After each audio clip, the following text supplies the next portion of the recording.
Hello and welcome back to our playthrough of Lost Kingdoms 2. Last episode we were able to get early flight by the end of map 2, and now we're going to cash in on that early flight by going back to the levels which have had cards that we haven't been able to obtain and just collecting them. It is perfectly possible to complete this game without collecting, well, many cards at all. Lots of strategies simply revolve around using Dark Ravens and Dragon Knights to do a lot of damage for very little mana. However, the game mainly expects you to try and collect as many cards as possible, and that's what, honestly, I think is quite fun. So one of the things I am going to do after filming this episode is train up my attributes and my cards by killing hundreds of baby dragons in the fossil boneyard. Very much like the World of Warcraft parody in South Park, where they attain level 600 or something by killing boars in the forest. It's just a very efficient way in this game of leveling up. The goal of that is going to be to obtain 6 in every elemental attribute. So here I'm going to get the golden porcupig, but when I cancel my Garuda transformation, you'll notice it costs 10. Normally that card would cost 5, but my skill in the wood attribute is too low for me to be able to effectively cast it. Essentially it's a bit too tough of a transformation for me, so I need to actually get better at using the wood element to be able to cast it efficiently. So when I hit 6 in every element, I will be able to visit the Sacred Battle Arena and complete all of the bosses in it. Now on this section I'm going to collect the cards from across the lake, which I couldn't previously. And once I've done that, I'm going to quit out, basically because the Garuda costs too much for me at the moment, and then go and collect my next card, which is actually hidden behind a jump wall. Now this card is one of my absolute favourites to get, as it completes the set. It is the Bum Hagen, and you can combine it with the other 2 Hagens to get a really powerful combo early on. So I'm going to add that to my deck without question. I love that combo. There we go. Also, I think I, for some reason, haven't got the Wraith in my deck, even though I specifically crafted that, which is somewhat annoying.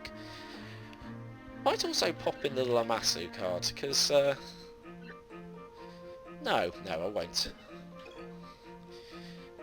I probably need to be a bit stronger in Earth currently, because I think my Earth element at about 4, and paying 10 for Lamasu seems kind of bad, to be honest.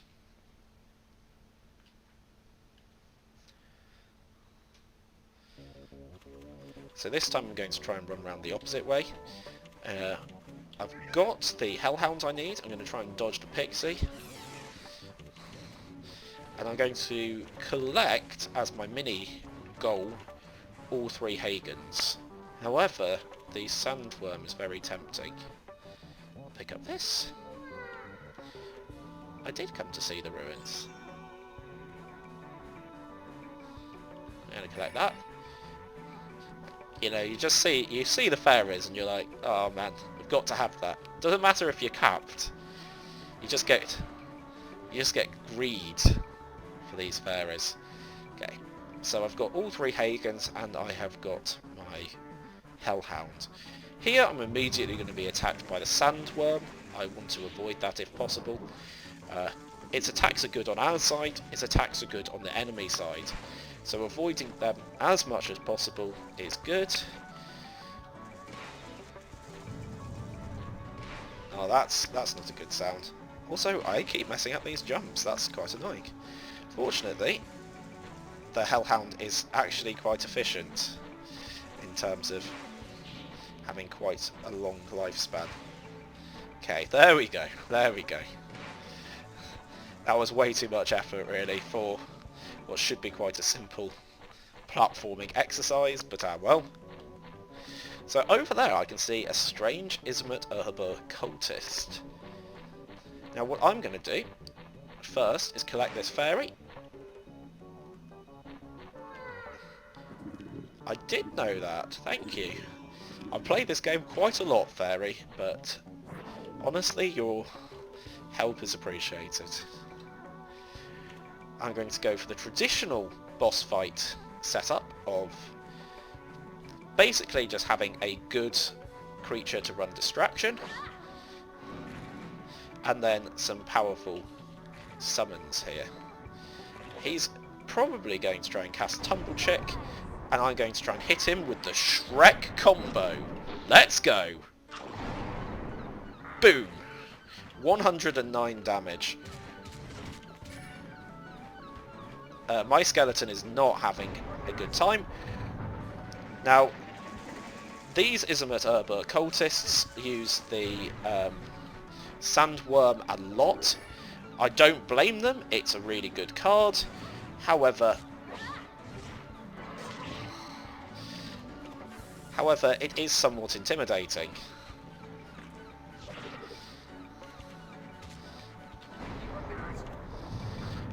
We're going to get Sandwormed again. That's going to kill my demon skeleton, I think. But I should have a window here to hit him with the Venom Lizard. Okay, that's a cancel out. That's fine for us. I'm going to go here. There we go. Ismet Urber cultist deceased. Giving me the Ebin runestone. Which is good. There we go. So, I'm going to once again quit out. And get ready to go back to the other gated off area on map 1. Which is just a small section of the Kendari fortress. One of the nice things about this game is all of the now loading cards are actually obtainable cards. And it can actually give you clues about what you're going to acquire. So that was showing me the Behemoth card, which I am unable to attain currently, but I will be able to at some point. Now, as I try and come down here, I should... Oh, it didn't happen this time. That's very strange. Usually there's Mandragoras down there, which you have to try and dodge. But I'm quite happy to not dodge them. Once again, I'm looking for the Garuda. Thank you, fairy.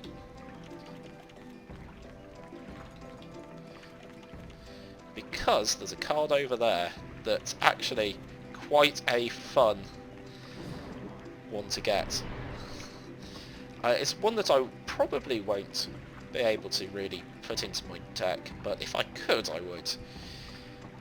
Perhaps once I get enough skill in the mechanical attribute for the Sacred Battle Arena, I'll start using it. If only I had a Vampire Bush, I would be able to make use of that. The Uber Bomber Bot. This is a really fun card. It's essentially this bot. It makes a really horrendous squealing noise, and yeah, it drops bombs on things from above. Hence the name, Uber Bomber Bot. Now we're going back to the upper chambers here just to finish off. Gemini card being shown off there, which is actually a really cool fire summon. I ought to use that. But we're actually going to finish exploring this upper chamber. Last time I essentially just rushed ahead to get the what was it? The stone golem and leave. This time I actively want to get some of these cards. Now up ahead there's 2 Undines and the giant crab. I probably need something cheap and earth to get past them, which seems like a perfect time to show off the Bumhagen. I'm going to hip hop the giant crab, slow moving, so I should be able to reach it easy. One hit it. Okay, I'm just going to run past these. Scythe Beast particularly bad here. It's low damage anyway. Oh, you can actually hear the Uber Bomber bot. There it is. Two of them, in fact, doing Uber Bomber bot things, such as making a loud squeaky noise. Delightful. Now, the reason I needed to wait here was because I didn't have access to the transform pad, which is going to massively help me to beat up this crab, but also just smash down this giant iceberg. I'm now going to cancel. I only have one transform type in my deck that can actually break them, so we get the Gorgon card, which is a summon in the neutral attribute. You'll be glad to know it has a high chance of petrification, as it should, otherwise I would be incredibly disappointed. I think I will not be able to get past this giant crab. Its foam move has quite a wide range. So, just safer to kill it there. I can just run away from the Uber Bomber bot.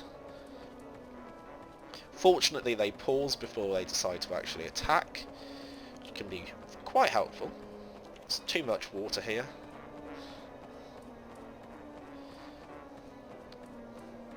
Right, I'm coming back up here. There's yet another transform pad here, so I do want to go and destroy that iceberg. Over there you can actually see this level's boss, which is a brine dragon. And we will be able to go and say hello to it because we have flight.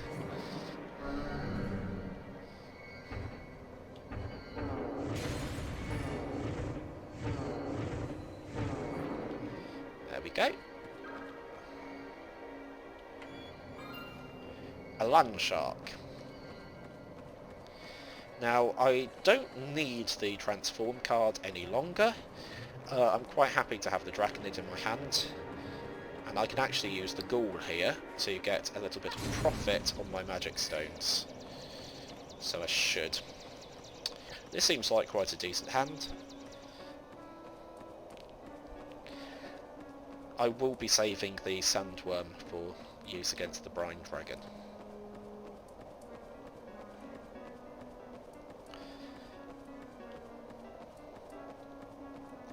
So one of the sub-goals here is going to be to change the position of that gate over there. As you can see, it's currently up and it's letting water into the floor below, but when I activate it, it will stop the water flow, and previously inaccessible areas of the gemstone caverns lower will be able to be reached. I get the vampire bush here. No, blood bush. It does evolve into the vampire bush, which is probably what I meant. Again, I'm just going to try and run past the crystal rose. Okay, well, you picked a bad runestone master to annoy. Because now I have to kill both of you.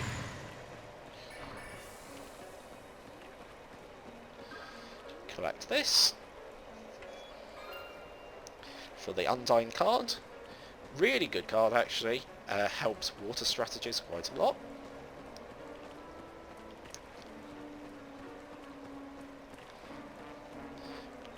Trigger the gate.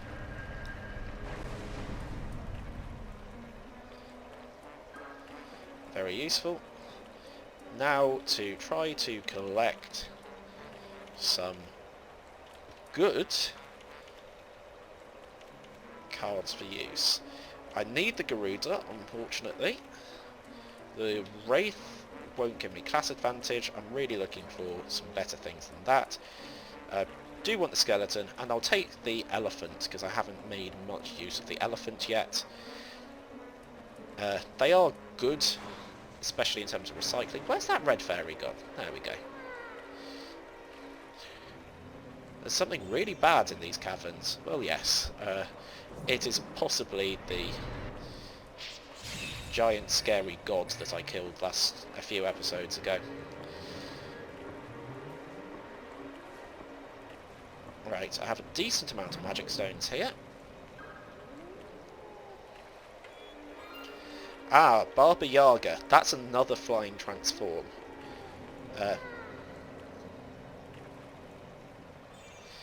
That is actually a useful tip. If you really want to get quite far in a place called the Proving Grounds, which is some end game content, then being able to recycle the same set of very good cards is helpful. Now, I've got the advantage here of the scenery. That dragon is currently unable to reach me.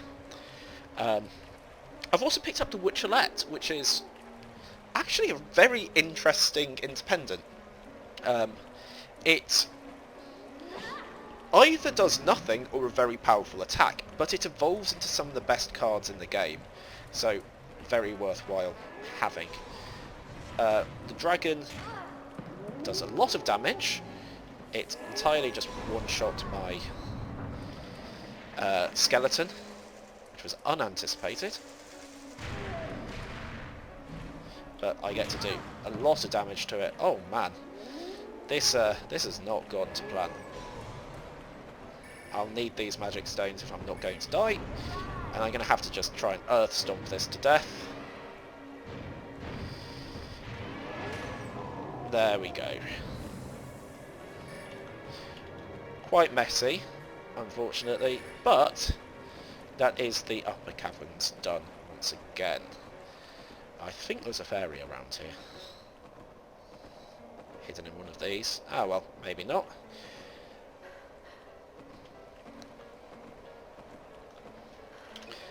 Right, that should do for here. That's all of the secrets got. So I'm now going to go to the lower chambers, which will be the last part of this episode. That's the Dark Sprite card being shown off. Only really useful in duels against other... I was going to say Planeswalkers, but this isn't Magic the Gathering. Runestone Masters. Because every time they play a card, you regenerate some health. Overall, I'd say use a Sprite. You regenerate health every time you play a card, and you can control that.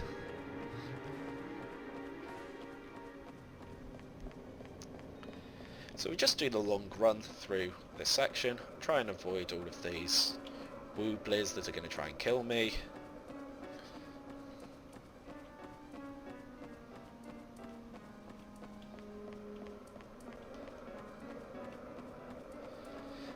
Probably ought to start cycling for flight, to be honest, since that was kind of the point.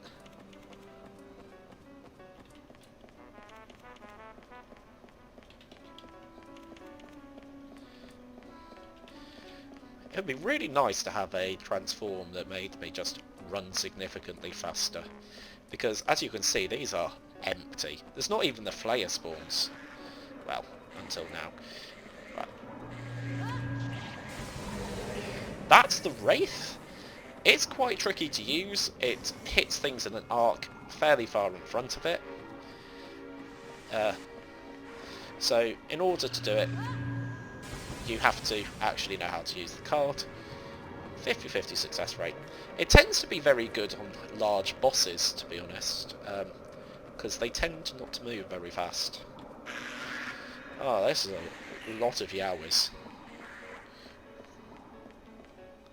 I've got that card over there. Nice. So you'll notice everything's no longer flooded. Oh, that's frustrating.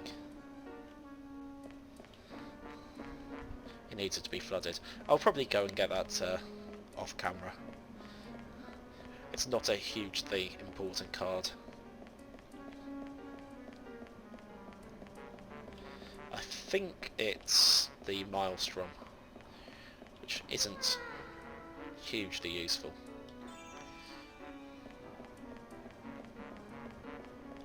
It's essentially a Mandragora but in water.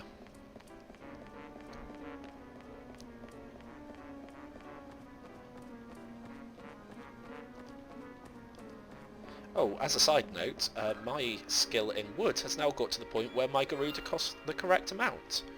There we go, Maelstrom. Ah, no, that one over there is the Basilisk, I remember now. Right, I'm going to abort for now, and then start talking about how the grind is going to happen. So essentially what you do is you come into this fossil boneyard, and you see the cute scene of unknown children who clearly have no relation to the story. You hear the squeal, and then you know, kill a baby dragon to death.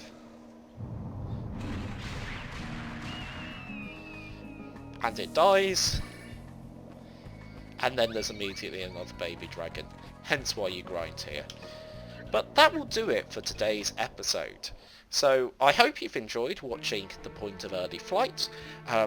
Next episode we will be going through the small bit of the Ruldo Forest I was unable to access, and completing the Fossil Boneyard, including the Zombie Dragon side quest.